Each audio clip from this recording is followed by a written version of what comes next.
الحمد لله نحمده ونستعينه ونستغفره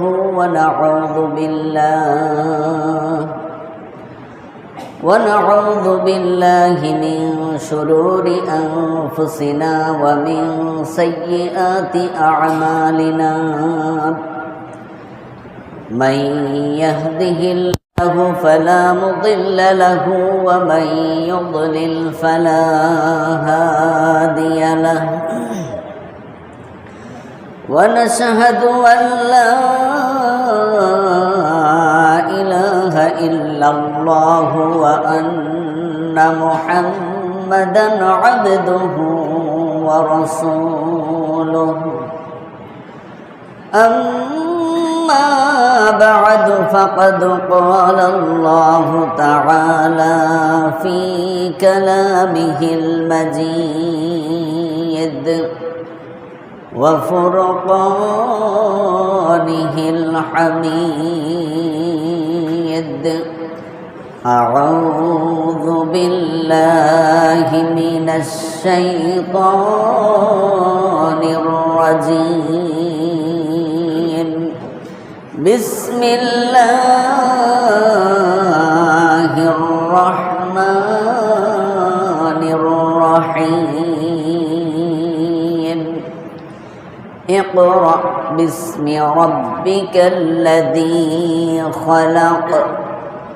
خلق الإنسان من علق اقرأ وربك الأكرم الذي علم بالقلم وقال تعالى في شان حبيبه ومحبوبه مخبرا وآمرا إن الله وملائكته يصلون على النبي يا أيها الذين آمنوا صلوا عليه وسلموا تسليما اللهم صل على سيدنا محمد وعلى آل سيدنا مولانا محمد محبت سے جرے جرے اللهم صل على سيدنا محمد وعلى آل سيدنا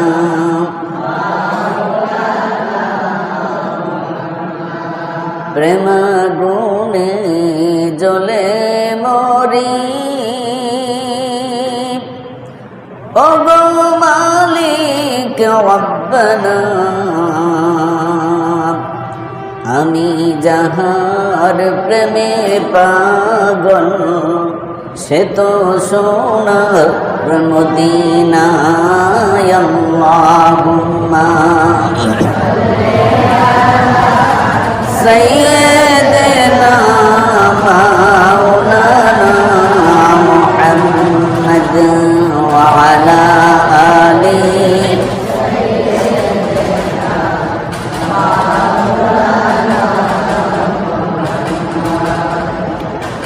আজকে জুমাবারে উপস্থিত হযরত উলামায়ে কেরাম, হাফেজ সাহেবান, হাজী সাহেবান, মুরব্বিয়ান আইজাম, যুবক ভাইয়েরা, ছোট ছোট কচি কাঁচা বাচ্চারা, পর্দার অন্তরালে শ্রবণরতা শ্রদ্ধেয়া সম্মানিতা মা এবং বোনেরা, আমরা সকলে মিলে ওই আল্লাহ সুবহানাহু ওয়া তাআলার আলিশান দরবারে কালিমাতুশ শুকর আদায় করছি এজন্যে যে আল্লাহ সুবহানাহু ওয়া তাআলা জাগতিক শত ব্যস্ততাকে উপেক্ষা করে আল্লাহর সন্তুষ্টির জন্য সলাতুল জুমআ আদায়ের লক্ষ্যে আমাদের সকলকে তার ঘরে হাজির করেছেন। এই জন্য হৃদয়ের সবটুকুন ভালোবাসা উজাড় করে দিয়ে কণ্ঠকে দারাজ করে পড়ি আলহামদুলিল্লাহ।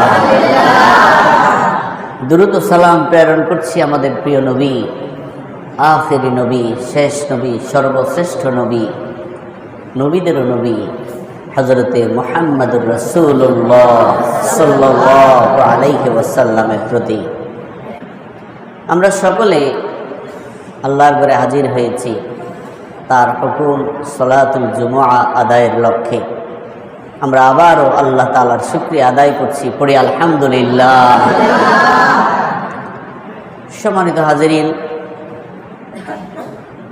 পৃথিবীতে আমরা যারা এখন এসেছি, আমরা এই সময়টাতে আছি। আগামী একটা সময় আসবে যখন আমরা এই পৃথিবীতে থাকব না। এই পৃথিবীতে আমরা দেখি যে যত বেশি জ্ঞানী সে তত বেশি বুদ্ধিমান, যে যত বেশি জ্ঞানী সে তত বেশি বুদ্ধিমান। এটা দুই রকমের হয়, বুদ্ধিটা হচ্ছে দুই রকমের। এক প্রকার হচ্ছে জাগতিক, এই জাগতিক সুখ উপভোগ করার জন্য, জগৎকে পাওয়ার জন্য, দুনিয়াকে অর্জন করার জন্য এক রকমের বুদ্ধি বিবেক খাটানো হয়। আর আরেক প্রকার বুদ্ধি আছে যেটা হচ্ছে জগতেও ব্যবহার করা যায়, আর এই বুদ্ধিটা আখিরাতেও কাজে লাগবে। সুবহানাল্লাহ বলেন, সুবহানাল্লাহ। তাহলে যেই বুদ্ধিটা দুনিয়াতেও কাজে লাগবে, আখিরাতেও কাজে লাগবে, এই রকম বুদ্ধি দরকার নাকি শুধু দুনিয়ার বুদ্ধি দরকার? দুনিয়া এবং আখিরাতে কাজে লাগবে এই রকম বুদ্ধি দরকার। এইবার আসেন আমরা একটা উদাহরণ দিই, তাহলে আরো একটু ক্লিয়ার হবে। ধরেন আমাদের দেশের সবচেয়ে দামি মানুষ আমরা তাদেরকে মনে করি বুদ্ধির দিক থেকে, বা আসলেও তারা দামি। এই যে আজকে মেডিকেল পরীক্ষা হচ্ছে, সম্ভবত অনেকের বাচ্চারা পরীক্ষা দিচ্ছে, তাই না? আজকে এই যে মেডিকেল পরীক্ষা হচ্ছে, মেডিকেল পরীক্ষার মধ্যে ছাত্র ছাত্রীরা কম সংখ্যক অংশগ্রহণ করে না, অধিক সংখ্যক? সবাই বলেন অধিক সংখ্যক। তো এই মেডিকেল সায়েন্স পাস করার পরে আমরা তাদেরকে কি বলে ডাকি? সবাই বলেন ডাক্তার। ধরেন ডাক্তার। এরপরে আরও একটা দামি জিনিস আছে আমাদের দেশে, যেটা বিভিন্ন প্রযুক্তি বিশ্ববিদ্যালয়গুলোতে অর্জন করা হয়, ওইটাকে কি বলে? ইঞ্জিনিয়ার। কি বলে? ইঞ্জিনিয়ার। যেমন বুয়েট থেকে যখন পাস করে, শাহজালাল বিজ্ঞান এবং প্রযুক্তি বিশ্ববিদ্যালয় থেকে পাস করে, তারপরে হচ্ছে আপনার খুলনা প্রযুক্তি বিশ্ববিদ্যালয়, চিটাগাং প্রযুক্তি, এরকম বিশ্ববিদ্যালয়গুলো থেকে যারা পাস করে বের হন তাদেরকে কি বলে? সবাই বলেন ইঞ্জিনিয়ার। তা আমাদের দেশের এই ডক্টর এবং ইঞ্জিনিয়ারদের দাম কম না বেশি? বেশি। বিদেশেও আরো বেশি, বিদেশে আরো বেশি। আমাদের দেশের ডক্টর ইঞ্জিনিয়ার যারা দেশের মায়ায়, দেশের ভালোবাসায় দেশে থাকেন, তারা ইনকামটা কম করেন। কি করেন? কম হয়। আর যারা এই পেশা নিয়ে বিদেশে যান তাদের ইনকামটা কি? সবাই বলেন জানেন তো? এই এখন যারা জানেন তো আলহামদুলিল্লাহ, আর যারা জানেন না এখন জেনে নেন। আমাদের দেশের ইঞ্জিনিয়ার, ডাক্তার এবং এরকম বড় লেভেলে যারা আছে, ওরা যখন বিদেশে যায়, দেশে যা ইনকাম করে তার কয়েক গুণ বেশি তারা বিদেশে ইনকাম করে। এখন এই যে মাধ্যম, উপার্জনের মাধ্যম, চলার মাধ্যম, সেটা কিসের মাধ্যমে? জ্ঞানের মাধ্যমে। বলেন কিসের মাধ্যমে? জ্ঞানের মাধ্যমে। এখন একজন ডক্টর, একজন ইঞ্জিনিয়ার, সে তার বাবা মাকে দেখাশোনা করে, আত্মীয় স্বজনকে দেখাশোনা করে, তার উপরে যার যার হক আছে তাদেরকে দেখাশোনা করে, দেশের মানুষের উপরে তার উপরে যে দায়িত্ব সেগুলো সঠিকভাবে পালন করে একটা গ্রুপ, ডাক্তার ইঞ্জিনিয়ার।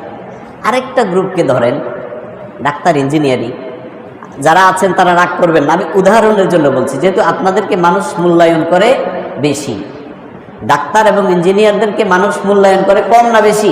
বেশি। এই জন্য উদাহরণ হিসাবে বলছি, যারা আছেন তারা রাগ করবেন না। আরেকটা পক্ষ ধরেন ডক্টর অথবা ইঞ্জিনিয়ার, তারা এলেম অর্জন করেছেন প্রথম পক্ষের মতোই, কিন্তু তারা বাবা মাকে দেখাশোনা করেন না, আত্মীয় স্বজনকে দেখাশোনা করেন না। তার গ্রামের মানুষ আসলে বিরক্তিবোধ করেন, এলাকার মানুষ আসলে যদি বলেন যে আজকে তো ভিজিটটা আনতে পারি নাই, অথবা এই যে চিকিৎসা আমার চালানোর মতো ক্ষমতা নাই, আপনি তো আমার এলাকার আমার গ্রামের ডক্টর, আপনি আমার কিছু ওষুধের ব্যবস্থা করে দেন, আমার কিছু প্রেসক্রিপশনটা করলেন যে টাকাটা মাফ করে দেন, অথবা এরকম একটা হসপিটাল আপনি আমাকে দেখায় দেন যেখানে আমি কিছুটা ফ্রি পাবো। এখন উনি রাগ করে বসলেন, হ্যাঁ আপনি আসছেন, ভিজিট নাই, তারপরে ওষুধপত্র আমি কিনে দিব, আবার হসপিটাল দিয়ে দিব। উনি রাগ করলেন। আর প্রথমবার যার কথা বললাম উনি রাগ করলেন না, উনি খুশি হলেন যে আপনি আসলেন, আমার এলাকার মানুষ তো আসে না, আপনি আসলেন। ঠিক এমনিভাবে একজন ইঞ্জিনিয়ার, আর্কিটেক্ট, যিনি বাড়ি বানায়, রাস্তা বানায়, যিনি বিভিন্ন স্থাপনা তৈরি করে, ওনার বেলায়ও ধরেন প্রথমবার যার ডাক্তারের কথা বললাম, দ্বিতীয়বার যে ডক্টর বা দ্বিতীয়বার যে ইঞ্জিনিয়ার, দুই পক্ষ কি সমান না পার্থক্য আছে? সবাই বলেন পার্থক্য আছে না সমান? পার্থক্য আছে। এইবার আসেন পার্থক্যটা কিভাবে হয় আমরা কোরআন এবং হাদিসের আলোকে জানবো ইনশাআল্লাহ। বলি ইনশাআল্লাহ। আমি খুব ছোটখাটো মানুষ, খুব বড় জায়গায় যাওয়ার সুযোগ হয় না। যে দুই এক জায়গার মধ্যে যাই, সেখানে যারা বড় থাকেন তাদেরকে কিছু প্রশ্ন করে বসি আমি। আমাদের দেশের যে শিক্ষা ব্যবস্থা, যারা এই শিক্ষা ব্যবস্থা নিয়ে নাড়াচাড়া করেন, এই শিক্ষা ব্যবস্থা যাদের মাধ্যমে হয় শিক্ষা কারিকুলাম, শিক্ষা ব্যবস্থা প্রথমে কি হয়? কারিকুলাম, শিক্ষা কারিকুলাম। এরপরে হচ্ছে শিক্ষা ব্যবস্থা, যে কিভাবে ছেলে মেয়েদেরকে স্কুলে পড়াইতে হবে, কলেজে পড়াইতে হবে, বিশ্ববিদ্যালয়ে পড়াইতে হবে, মাদ্রাসায় পড়াইতে হবে, দাখিল মাদ্রাসা, আলিম মাদ্রাসা, ফাজিল মাদ্রাসা, কামিল মাদ্রাসা, আরবি বিশ্ববিদ্যালয়, এই যে এইগুলো পড়াশোনা। এরপরে হচ্ছে পড়ালেখার স্তর। প্রথম কি? কারিকুলাম, শিক্ষা কারিকুলাম। আমরা অনেকেই জানি, অনেকে জানি না। এই যে শিক্ষা কারিকুলাম যারা প্রণয়ন করেন তারা অনেক দামি মানুষ। পৃথিবীর বিভিন্ন দেশে তারা যান। এর মধ্যে বেশিরভাগ মানুষ যারা এই শিক্ষা নিয়ে কাজ করেন, পিএইচডি করেন, ডক্টরেট করেন, ডাক্তার না ডক্টর, পিএইচডি হোল্ডার, ওরা বেশিরভাগ জাপানে যান, নিউজিল্যান্ডে যান, কানাডাতে যান, অস্ট্রেলিয়াতে যান, আমেরিকাতে যান। এরকম পৃথিবীর দামি দামি যে সকল দেশ আছে, ওই দেশের শিক্ষা ব্যবস্থা কেমন, ওই দেশগুলোতে তারা পিএইচডি করে আসেন। আলহামদুলিল্লাহ বলেন আলহামদুলিল্লাহ। তা আমি একজন এইরকম কারিকুলাম বিশেষজ্ঞ, যারা আমাদের দেশের এই শিক্ষা ব্যবস্থাকে পরিবর্ধন করেন, তাদেরকে আমি জিজ্ঞেস করেছিলাম, আচ্ছা এখন যে শিক্ষা ব্যবস্থা আছে বা আগের থেকে এই যে 54 বছর ধরে যে শিক্ষা ব্যবস্থা চলছে, আপনি যে নিউজিল্যান্ডের উদাহরণ দেন, আপনি কানাডার উদাহরণ দেন, আপনি ফিনল্যান্ডের উদাহরণ দেন, ওই যে ফিনল্যান্ড, আরেকটা দেশ আছে ফিনল্যান্ড, এখানেও বেশি যান আমাদের দেশের যারা পিএইচডি করেন। তো এই যে দেশের উদাহরণ দেন, তাদের দেশের যে শিক্ষা ব্যবস্থা, ওখান থেকে আপনি শিখে আসেন। ওদের দেশের যেই স্ট্রাকচারাল কাঠামো আর আমাদের দেশের স্ট্রাকচারাল কাঠামো কি এক? কি আছে? পার্থক্য আছে। তারা হচ্ছে ধনী দেশ, তারা কি ধনী দেশ। আর আমাদের তুলনামূলক আমরা আল্লাহর ইচ্ছায় অনেক ধনী, কিন্তু তাদের তুলনায় আমাদের সম্পদ কম না বেশি? কম, তাদের বেশি। এখন এই যে শিক্ষা ব্যবস্থা আপনারা নিয়ে আসেন ফিনল্যান্ড থেকে, নিউজিল্যান্ড থেকে, অস্ট্রেলিয়া থেকে, কানাডা থেকে, আমেরিকা থেকে, এই শিক্ষা ব্যবস্থার সাথে এই যে আমাদের এখন প্রয়োগ হচ্ছে, এখন মানুষ তো এগুলোকে ভালোভাবে দেখছে না। 2010 সালে একটা শিক্ষানীতি হয়েছে, যেটা এখন বাস্তবায়ন হচ্ছে। 2022 সালে একটা শিক্ষানীতি হয়েছিল। এই যে শিক্ষানীতি, এর আগেও অসংখ্যবার শিক্ষানীতি হয়েছে।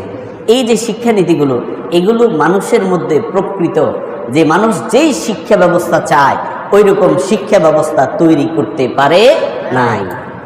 কারণটা কি? তো আমারে উনি এবার জিজ্ঞেস করে, কারিকুলাম বিশেষজ্ঞ, আপনি কি মনে করেন?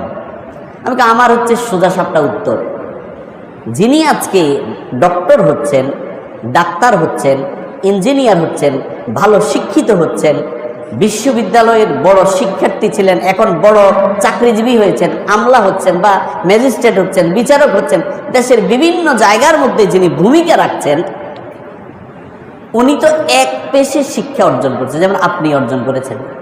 আপনি কখনো যখন লেকচার দেন, আপনি কখনো বলেন না কোরআনের মধ্যে এটা আছে, হাদিসের মধ্যে এটা আছে।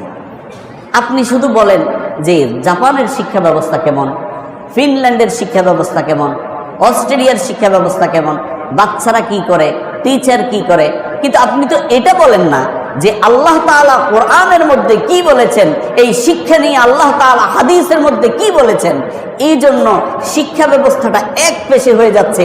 আপনার ওই ফিনল্যান্ডের শিক্ষার সাথে, অস্ট্রেলিয়ার শিক্ষার সাথে, কানাডার শিক্ষা ব্যবস্থার সাথে, আমেরিকান শিক্ষা ব্যবস্থার সাথে যদি কোরআন এবং হাদিসের শিক্ষাটা আপনি জড়াইয়ে দিতে পারতেন, তাহলে আমাদের দেশের শিক্ষা ব্যবস্থার মতো এরকম শিক্ষা ব্যবস্থা পৃথিবীর আর কোনো জাতি অর্জন করতে পারতো না। ঠিক কিনা বলেন? পার্থক্য হচ্ছে এখানে।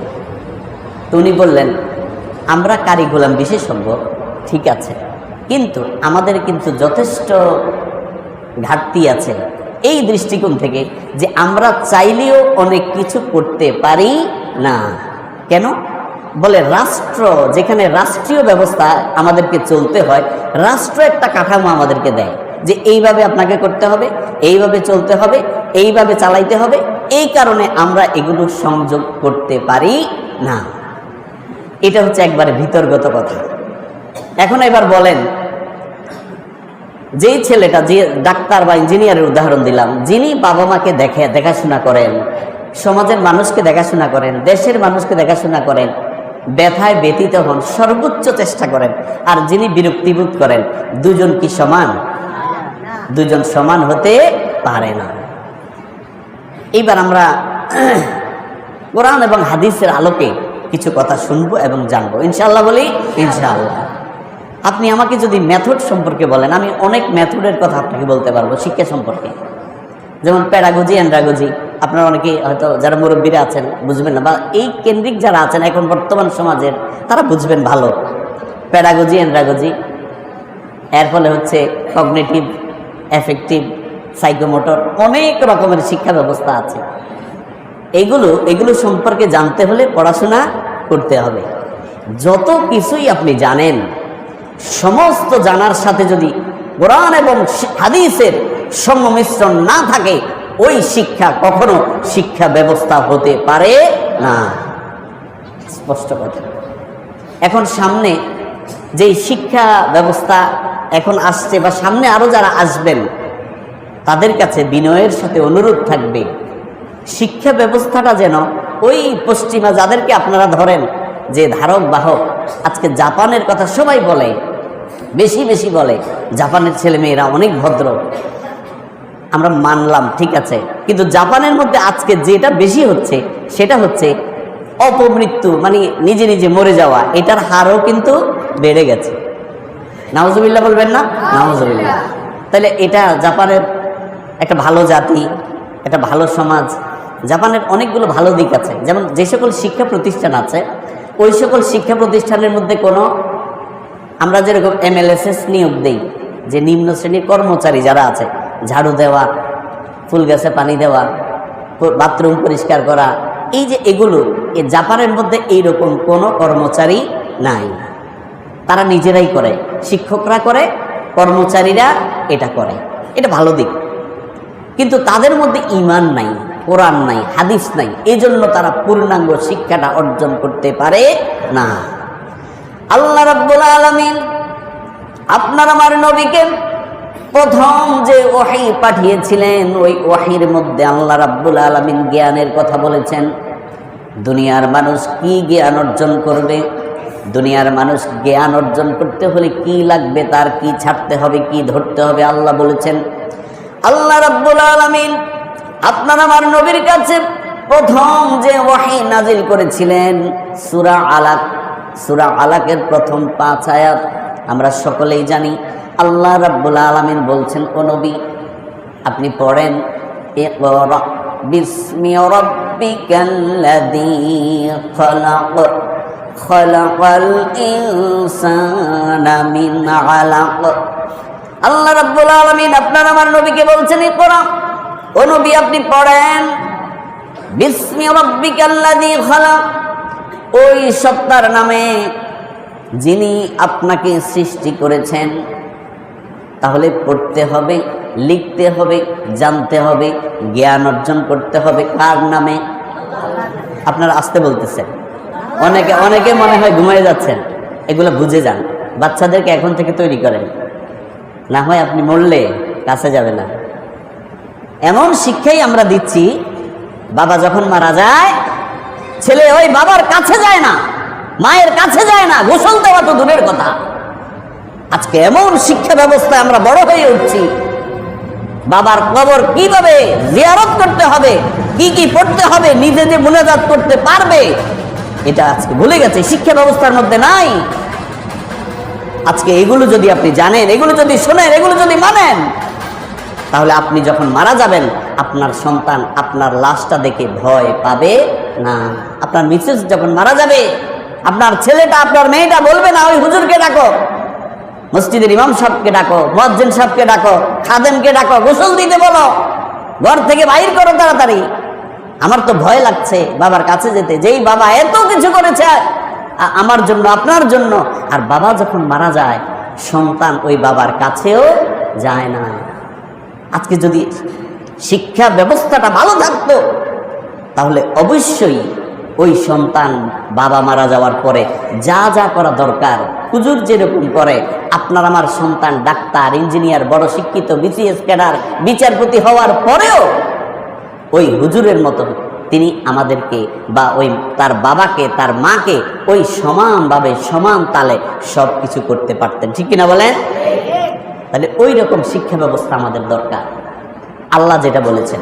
তাহলে প্রথম আপনার আমার নবীর কাছে যখন ওয়াহি আসছে, আলহামদুলিল্লাহ অনেক ট্রেনার যারা আছেন, অনেক শিক্ষক যারা আছেন, যারা টপ লেভেলে শিক্ষক তৈরি করেন, শত শত হাজারো, এই কারিকুলাম বিশেষজ্ঞ যারা আছেন, তাদের মধ্যে দুই একজন এরকম আছেন যারা এরকম কোরআন এবং হাদিসের উদাহরণ দিয়েই তারা এই শিক্ষা ব্যবস্থা সম্পর্কে বলা শুরু করেন। আলহামদুলিল্লাহ বলেন আলহামদুলিল্লাহ। এরকম সংখ্যা কম, এখন আমাদের এই মুসলিম প্রধান দেশে এরকম কম সংখ্যা হলে হবে না, সংখ্যাটা কি করতে হবে? বাড়াইতে হবে। এই জন্য আল্লাহ রাব্বুল আলামিন এই আয়াতের মধ্যে বলছেন, ইকরা, পড়ো তুমি, তোমার ইকরা, তুমি পড়ো, বিসমি রাব্বিকাল্লাযী খালাক, ওই সত্তার নামে, ওই প্রভুর নামে যিনি তোমাকে সৃষ্টি করেছেন।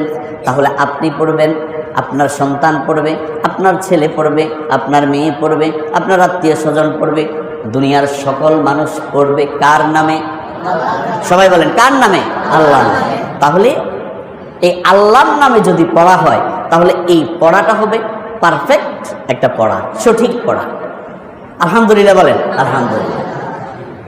এখানেই শেষ নয়, আল্লাহ রাব্বুল আলামিন কুরআনুল কারীমের অসংখ্য জায়গার মধ্যে এই শিক্ষার ব্যাপারে বলেছেন, ইয়ারফাইল্লাহুল্লাযীনা আমানু মিনকুম ওয়াল্লাযীনা উতুল ইলমা দারাজাত ওয়াল্লাহু বিমা তা'মালুনা খাবীর।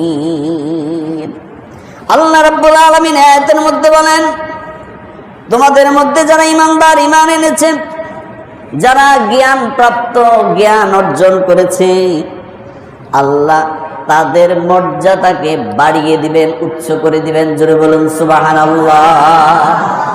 আল্লাহ মানুষের মর্যাদা বাড়াইয়া দিবেন। শর্ত কয়টা? সবাই বলেন শর্ত কয়টা? দুইটা। এক নাম্বার শর্ত হচ্ছে ঈমান আনা। এক নাম্বার শর্ত কি? ঈমান।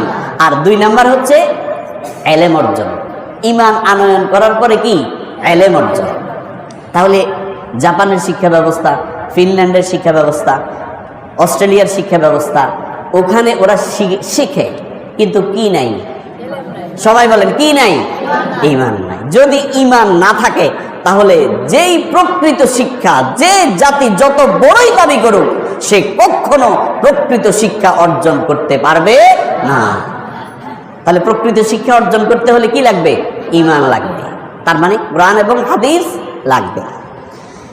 আল্লাহ রাব্বুল আলামিন কুরআনুল কারীমের অন্য জায়গার মধ্যে তিনি বলেন, ইন্নামা ইয়াখশাল্লাহু মিন ইবাদিহিল উলামা।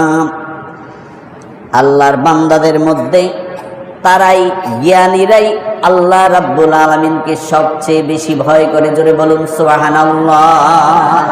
আল্লাহ তাআলাকে কারা ভয় করে? জ্ঞানীরাই, মানে আলেমরা। যে যত বেশি জানে সে আল্লাহ তাআলাকে তত বেশি ভয় করে, আল্লাহ তাআলাকে বেশি মানে। সম্মানিত হাজরিন, অসংখ্য হাদিস আছে এই ইলম সম্পর্কে। নবী সাল্লাল্লাহু আলাইহি ওয়াসাল্লাম হাদিসের মধ্যে বলেছেন, তলাবুল ইলমি ফারিদাতুন আলা কুল্লি মুসলিম। তোমাদের সকলের উপরে ইলম অর্জন করা ফরজ করা হয়েছে। এবার বলুন কোন ইলম? নবী সাল্লাল্লাহু আলাইহি ওয়াসাল্লাম বলেছেন, তলাবুল ইলমি ফারিদাতুন আলা কুল্লি মুসলিম। তোমাদের সকলের উপরে ইলম অর্জন করা ফরজ করা হয়েছে। এবার বলেন কোন ইলম? দুনিয়ার ইলম না আখিরাতের ইলম? দুইটাই, দুনিয়া এবং আখিরাত। যে ইলম অর্জন করলে দুনিয়াও পাওয়া যাবে, আখিরাতও পাওয়া যাবে। আল্লাহ রাব্বুল আলামিন দোয়া শিখিয়েছেন, রব্বানা আতিনা ফিদ দুনিয়া হাসানা ওয়া ফিল আখিরাতি হাসানা ওয়া কিনা আযাবান নার। দোয়া শিখিয়েছেন না? রব্বানা আতিনা ফিদ দুনিয়া, ও আমার রব, ও আমার মালিক, আতিনা ফিদ দুনিয়া হাসানা, আপনি আমাকে দুনিয়ার কল্যাণ দেন। ওয়া ফিল আখিরাতি হাসানা, আখিরাতের কল্যাণ দেন। ওয়া কিনা আযাবান নার, আর আখিরাতের আযাব থেকে আপনি আমাকে মুক্ত করে দেন। তাহলে ওই ইলম উত্তম যেটা দুনিয়া এবং আখিরাতে কল্যাণ দান করে। সুবহানাল্লাহ বলেন, সুবহানাল্লাহ। এবার বলেন কোন ইলম দুনিয়া এবং আখিরাতে আমাদেরকে মুক্তি দিবে? ওই ইলমের নাম কি? দ্বীনি ইলম। ইলম কয় প্রকার? দুই প্রকার। ইলম হচ্ছে দুই প্রকার। এক নম্বর ইলম হচ্ছে ইলমে দ্বীনি, দ্বীনি ইলম। দ্বীনি ইলম কোনগুলো? কোরআনের ইলম, হাদিসের ইলম, ইলমে ফিকহ, ইলমে তাসবিহ, ইলমে তাসাউফ, ইলমে আদব, আরবি, এইরকম যত ইলম আছে এগুলো হচ্ছে ইলমে দ্বীনি। ইলমে দুনিয়া কোনগুলো? আপনি গণিত শিখলেন, আপনি ইংলিশ শিখলেন, আপনি জাপানি ভাষা শিখলেন, দুনিয়া অর্জন করার জন্য যা কিছু দরকার সেগুলো শিখলেন, এগুলো হচ্ছে দুনিয়াবি ইলম। এই জন্য দুনিয়ার ইলমের পাশাপাশি যদি আখিরাতের ইলমকে যোগ করে দেওয়া যায়, এড করে দেওয়া যায়, তাহলে ওই শিক্ষাটাই হচ্ছে, ওই ইলমটাই হচ্ছে প্রকৃত ইলম। জোরে বলুন সুবহানাল্লাহ। সম্মানিত হাজিরিন, এই জন্য সন্তানদের জন্য আমরা দোয়া করব। আমরা তো আজকে দোয়াও করি না সন্তানের জন্য, শুধু বলি আরে আমার সন্তানটা। আমি যদি সবাইকে জিজ্ঞেস করি, আপনারা সবাই বলবেন যে আমার সন্তান খারাপ পথে যাক। আমরা কেউ কখনো চাই না। আমরা সবাই চাই আমাদের সন্তান কি হোক? ভালো হোক, ভালো পথে চলুক, ভালো মানুষ হোক। কিন্তু ভালো মানুষ হওয়ার জন্য যেটা করা দরকার, ওই রসদটা, ওই ইলমটা আজকে আমরা তাদেরকে দিতে পাচ্ছি না। এই জন্য আমাদের সন্তানগুলো, আমাদের ছেলেগুলো, আমাদের মেয়েগুলো প্রকৃত ছেলে মেয়ে হিসেবে বেড়ে উঠতে পারছে না। আল্লাহ রাব্বুল আলামিন কুরআনুল কারীমের মধ্যে দোয়া শিখিয়েছেন, রব্বানা হাব লানা মিন আজওয়াজিনা ওয়া যুররিয়াতিনা কুররাতা আ'য়ুনিন ওয়াজআলনা লিল মুত্তাকিনা ইমামা। আপনি এই দোয়া করবেন আল্লাহ রাব্বুল আলামিনের কাছে। যদি এই রকম দোয়া করেন তাহলে আপনার ছেলে মেয়েরা নেক ছেলে মেয়ে হবে। সুবহানাল্লাহ বলেন, সুবহানাল্লাহ। সম্মানিত হাজিরিন, এরপরে হচ্ছে হাদিসের মধ্যে অসংখ্য হাদিস আছে। নবী সাল্লাল্লাহু আলাইহি ওয়াসাল্লাম বলেছেন, খায়রুকুম মান তাআল্লামাল কুরআনা ওয়া আল্লামা। সুবহানাল্লাহ বলেন, সুবহানাল্লাহ। তোমাদের মধ্যে ওই ব্যক্তি হচ্ছে উত্তম যেই কোরআন শিক্ষা করে এবং কোরআন শিক্ষা দেয়। সুবহানাল্লাহ বলেন, সুবহানাল্লাহ। আজকে তো আমাদের কোরআন শিক্ষার ব্যবস্থা, আমরা দুই চারজনকে যদি জিজ্ঞেস করি ছেলে মেয়েদেরকে কোরআন শিখান, বলে হুজুর শিখাই। যখন এই কোরআন কোনোরকম পড়তে পারে, একবার খতম দেয় বা দুইবার খতম দেয়, এরপরে কোরআন বন্ধ করে দেয়। এই যে বন্ধ করলো, এরপরে আর ওই সন্তান কখনো কোরআন, বাবা থাকুক অথবা চলে যাক, আর কোরআন খুলে দেখে না। যে বাবা যে আমাকে শিখাই গেল কোরআন, আমি একটু খুলে দেখি। অসংখ্য ছেলে মেয়ে আছে, আজকে জরিপ করলে দেখা যায় অসংখ্য ছেলে মেয়ে আছে, বাবা শিখিয়েছে, মা শিখিয়েছে, কিন্তু বাবা মারা যাওয়ার পরে, মা মারা যাওয়ার পরে আর কখনো কোরআন খুলে দেখে না।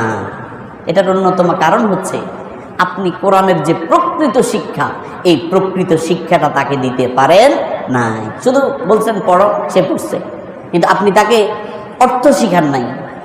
আপনি তাকে বলেন নাই যে আখিরাত সম্পর্কে 5টা আয়াত পড়ো, 2টা আয়াত পড়ো, মুখস্থ করো এবং বলো অর্থ সহ।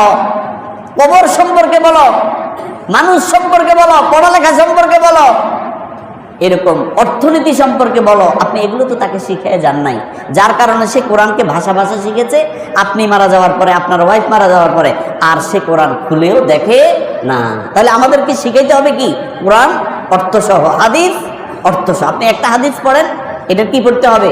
অর্থসহ পড়বেন। আপনি একটা হাদিস পড়লেন, খায়রুকুম মান তাআল্লামাল কুরআনা ওয়া আল্লামা, কিন্তু আপনি কিছুই বুঝলেন না, আপনার সওয়াব হয়েছে, ঠিক আছে, আমরা মানলাম। আপনি কোরআন আয়াত পড়লেন, আলহামদুলিল্লাহি রাব্বিল আলামিন আর রহমানির রহিম, আপনি এটা পড়লেন, কিন্তু অর্থ বুঝলেন না। তাহলে আপনার কি পরিপূর্ণ জ্ঞান হবে?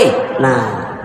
এই জন্য পরিপূর্ণ জ্ঞান যদি অর্জন করতে হয়, তাহলে কি করতে হবে? অর্থসহ পড়তে হবে, অর্থসহ বাচ্চাদেরকে শিখাইতে হবে। এই জন্য যাদের বাসায় হুজুর রাখছেন, হুজুরকে বলবেন, অনুরোধ করবেন, রিকোয়েস্ট করবেন যে আমার ছেলেকে যখন কোরআন পড়াবেন, কিছু কিছু আয়াত আপনি তাকে মুখস্থ করান, অর্থসহ মুখস্থ করান। যে বিষয়গুলো আখিরাত সম্পর্কে, আজকে পিতামাতাকে শ্রদ্ধা করে না, পিতামাতা সম্পর্কে সে কিছুই জানে না, কোরআন কি বলছে, হাদিস কি বলছে, অথচ কোরআন এবং হাদিসের মধ্যে কত চমৎকার আয়াত আছে। আল্লাহ দোয়া শিখিয়েছেন, রব্বির হামহুমা কামা রব্বায়ানি সগীরা। আমরা এটা পড়ি, কিন্তু এটার অর্থ কি আমরা অনেকেই জানি না। আজকে যদি জানতাম, তাহলে এটা রব্বির হামহুমা, ও আমার রব, আমার পিতা মাতার প্রতি আপনি দয়া করেন, যেমনি ভাবে তারা ছোটকালে আমার প্রতি দয়া করেছে। সুবহানাল্লাহ বলেন, সুবহানাল্লাহ। এরকম অর্থ সহ আপনি যখন পড়বেন, আপনার কাছে ভালো লাগবে না খারাপ লাগবে? ভালো লাগবে। এই ইলম অর্জন করা কি ফরজ। এই জন্য ছেলে মেয়েদেরকে দ্বীনি ইলম শিখান। আজকে ছেলে মেয়েরা যখন করোনা হয়েছিল, কোভিড, আমার এক বন্ধু আছে এনটিভিতে, সে একটা নিউজ করেছিল, শফিক শাহিন, এখন সিনিয়র করেসপন্ডেন্ট, আপনারা অনেকে নাম শুনে থাকবেন। শফিক শাহিন এনটিভিতে এখনো আছে। সে একটা রিপোর্ট করেছিল মিরপুরের, আমি দেখেছি এনটিভিতে এই নিউজটা, যে বাবা মারা গিয়েছে 3 দিন হয়েছে, ছেলে বাবার লাশের কাছেও যায় নাই। আর ছেলে যদি আলেম হয়েছে, বরং আলেমরা, আমাদের দেশের আলেমরা যেখানেই শুনেছে মানুষ মারা গিয়েছে, ছেলে যাচ্ছে না, মেয়ে যাচ্ছে না, আত্মীয় স্বজন যাচ্ছে না, পাড়া প্রতিবেশী যাচ্ছে না, ওই আলেমরা তারা ওই লাশের কাছে গিয়ে লাশকে গোসল দিয়ে দাফন করে দোয়া করে তার কবর কাছ থেকে আসছে। সুবহানাল্লাহ বলেন, সুবহানাল্লাহ। এরকম মানুষ তৈরি করে। এখন ডিসেম্বর মাস, ছেলে মেয়েদেরকে উচ্চশিক্ষায় শিক্ষিত করতে চাই আমরা। আলহামদুলিল্লাহ, আজকে আমাদের দেশের অনেক পরিবর্তন হয়েছে। কীরকম পরিবর্তন? যে আমার অনেক পরিচিত ডক্টর আছেন, ডাক্তার আছেন, ইঞ্জিনিয়ার আছেন, সেনাবাহিনীতে আছেন, বড় পুলিশের অফিসার আছেন। আজকে যারা ছেলে মেয়েদেরকে কোরআন শেখানোর পরে, কোরআন বোঝানোর পরে, হাদিস পড়ানোর পরে বা হাদিস পড়ানো, কোরআন পড়ানোর সাথে সাথে দুনিয়ার এই শিক্ষাগুলোও দিচ্ছেন। আলহামদুলিল্লাহ বলেন, আলহামদুলিল্লাহ। ছেলে মেয়েগুলো ওইভাবে গড়ে উঠতেছে। যে ছেলে মেয়েকে আপনি কোরআন শিক্ষা দিবেন, হাদিস শিক্ষা দিবেন, দ্বীন শিক্ষা দিবেন, এই ছেলে মেয়ে যেইভাবে গড়ে উঠবে, আর এগুলো শিক্ষা না দিলে জাগতিক শিক্ষা যদি দেন, তাহলে এটার পরিণতি কি আপনারা তো নিশ্চয় মনে আছে। ঐশীর কথা মনে আছে না? কে ছিল? পুলিশ অফিসারের মেয়ে, যেই নেশার টাকার জন্য পিতাকে মাতাকে দিনে দুপুরে হত্যা করেছে। ওই ঐশী আজকে আমাদের দেশের মধ্যে বাড়তেছে না কমতেছে? বাড়তেছে। শুধুমাত্র একটাই কারণ, সেটা হচ্ছে নীতি নৈতিকতার শিক্ষা না থাকার কারণে, কোরআন এবং হাদিসের শিক্ষা না থাকার কারণে আজকে ঐশীর মতো ছেলেরা, মেয়েরা আজকে বাবা মাকে হত্যা করতে দ্বিধাবোধ করে না। আপনি কি চিন্তা করতেছেন যে আপনার ছেলে মেয়েকে কি করে যাচ্ছেন? শুধু ঢাকা বিশ্ববিদ্যালয়, শুধু বুয়েটে, শুধু ডাক্তার, শুধু ইঞ্জিনিয়ার, বড় বড় শিক্ষিত ওই দেশে বিদেশে, কিন্তু প্রকৃত যে শিক্ষা আপনি কি সেটা দিচ্ছেন? কোরআন এবং হাদিসের শিক্ষা কি আপনি দিচ্ছেন? আজকে আপনার 3টা ছেলে আছে, অথবা 4টা ছেলে আছে, অথবা 2টা ছেলে আছে, 2টা মেয়ে আছে, একজনকে আপনি মাদ্রাসায় একটু পড়ান না, দিন শিক্ষা দেন না। আজকে আমাদের কাছে, আপনাদের কাছে অসংখ্য রিপোর্ট আছে, খবর আছে। বাবা অনেক বড় ব্যবসায়ী ছিল, বাবা অনেক বড় শিক্ষিত ছিল, অনেক টাকা পয়সা রেখে গিয়েছে, বাবা বাড়ি গাড়ি রেখে গিয়েছে, ব্যাংক ব্যালেন্স রেখে গিয়েছে। বাবা মারা যাওয়ার পরে বাবাকে তারা দাফন করতে দিচ্ছে না। কথাটা কি সত্য না মিথ্যা? কেন? যে বাড়ি ওইটা তো দামি, তুমি কেন ওইটা নিবা? ব্যাংকে বাবার এত টাকা, চাকরির মধ্যে এত টাকা বাবা পাবে, তুমি কেন এত বেশি নিবা? আজকে এই রিপোর্টগুলো পত্রিকার মধ্যে আসছে, আমাদের সমাজের মধ্যে এগুলো আসছে, আত্মীয় স্বজনের মধ্যে আসছে।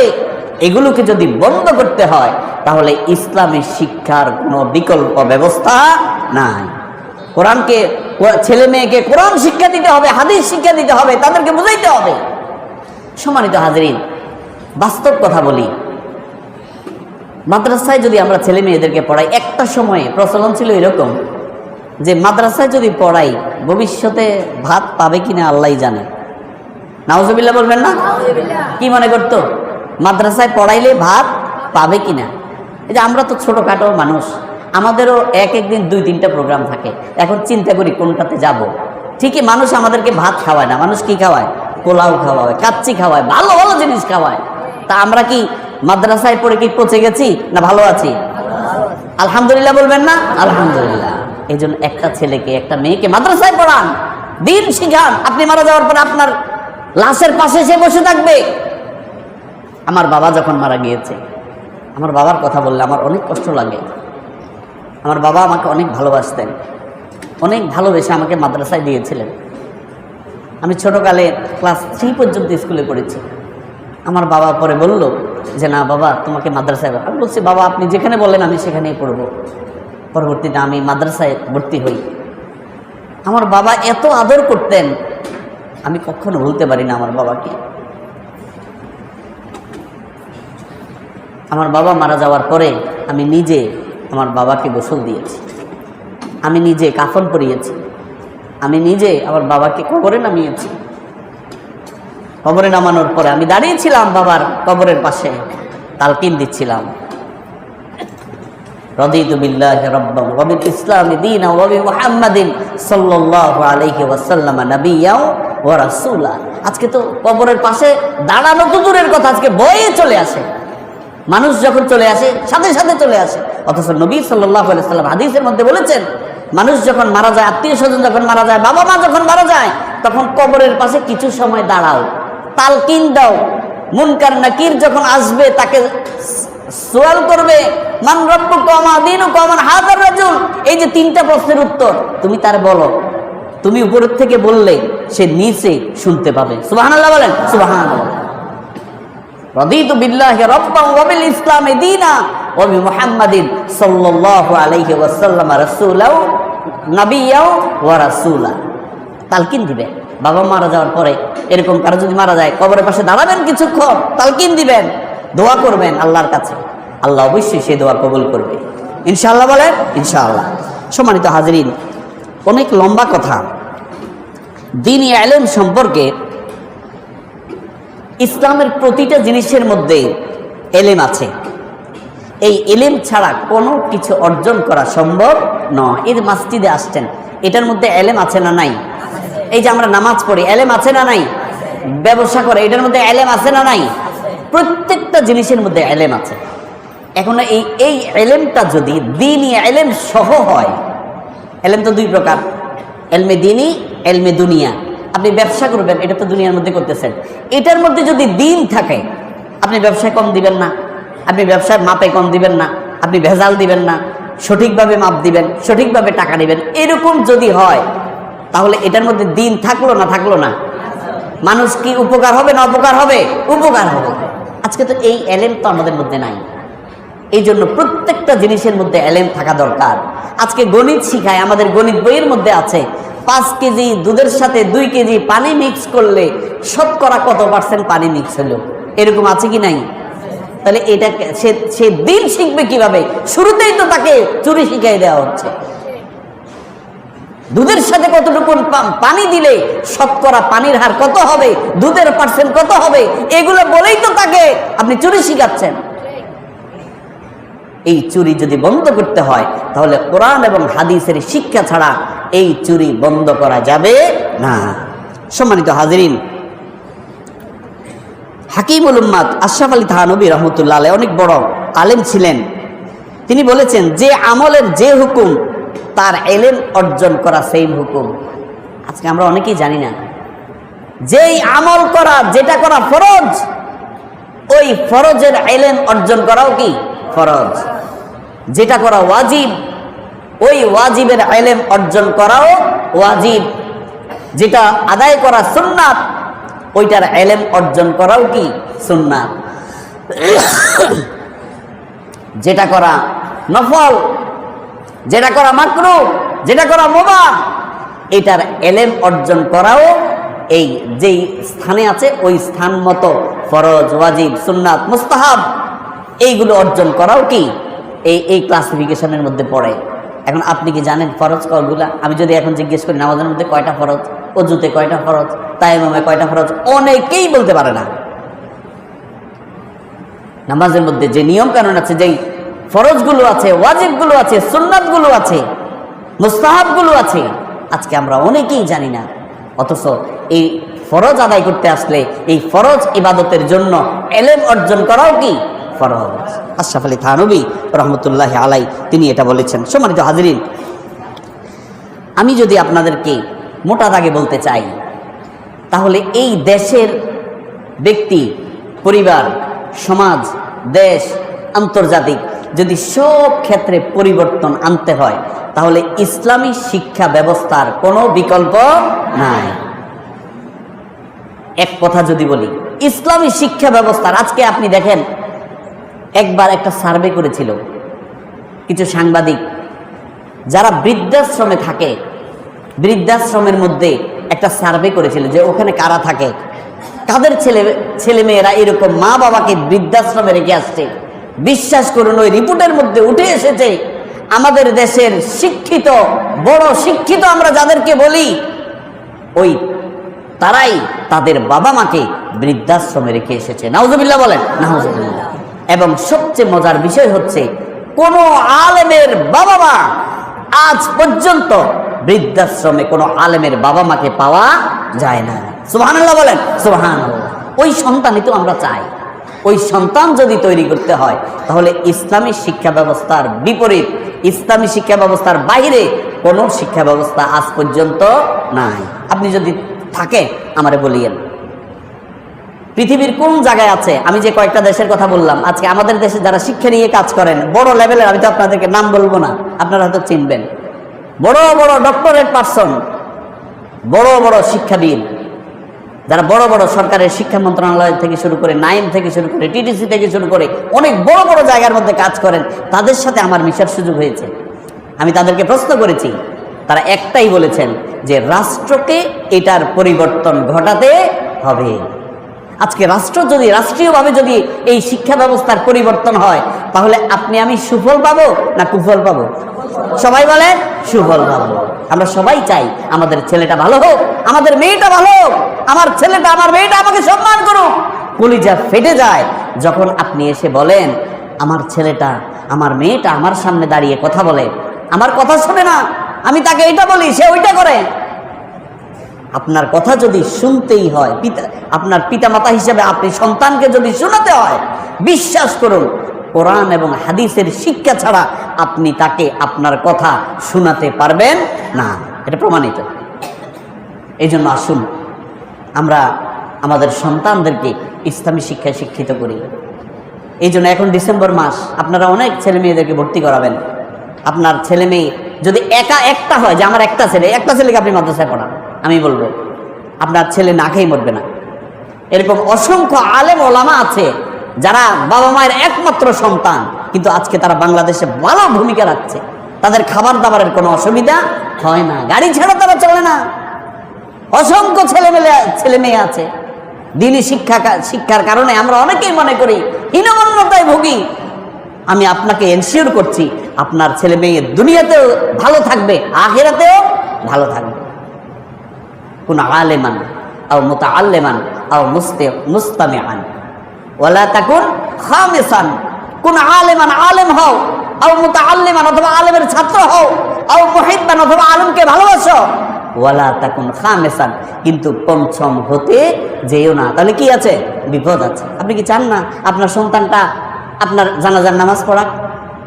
আপনি কি চান না আপনার ছেলেটা হাফেজ হোক? আপনি পরিচয় দিবেন আমার ছেলে হাফেজ। এই যে আমাদের মসজিদের পাশে কি ভাই জানি যে হাফেজ হয়েছে, মহসিন ভাই, গত রমজানে এসে কান্নাকাটি করতে করতে শেষ। ছেলেকে দিয়েছি তাহাজ্জুদের নামাজ পড়ানোর জন্য, মহসিন ভাইয়ের ছেলে হাফেজ হয়েছে। আলহামদুলিল্লাহ বলে, আলহামদুলিল্লাহ। যখন তারা এই তাহাজ্জুদের নামাজ পড়াচ্ছে কাঁদতে কাঁদতে শেষ। কেন? পরে আমি জিজ্ঞেস করলাম, ভাই কাঁদলেন কেন? আমার ছেলে হাফেজ হয়েছে, আমি হাফেজের বাবা হয়েছি, আমার ছেলে আখিরাতে হতে পারে আল্লাহ তাআলা তার কারণে আমাকে কবর আযাব থেকে মুক্ত করে দিবেন। সুবহানাল্লাহ বলেন, সুবহানাল্লাহ। আপনি চান না এরকম? আসুন আমরা আমাদের পরিবার, সমাজ, দেশ কি যদি পরিবর্তন করতে চাই তাহলে আমাদের ব্যক্তি পরিবর্তন ছাড়া সমাজ এবং দেশ পরিবর্তন করা যাবে না। এই জন্য আমরা পরিবর্তন হই, আমাদের মন মানসিকতার পরিবর্তন করি। আল্লাহ তাআলা আমাদের সকলকে দ্বীনি ইলম শিক্ষা করার এবং আমাদের ছেলে মেয়েদেরকে শিক্ষা দেওয়ার তৌফিক নসিব করুন। সবাই বলেন আমিন। ওয়া আখিরু দাওয়ানা আনিল হামদুলিল্লাহি রাব্বিল আলামিন।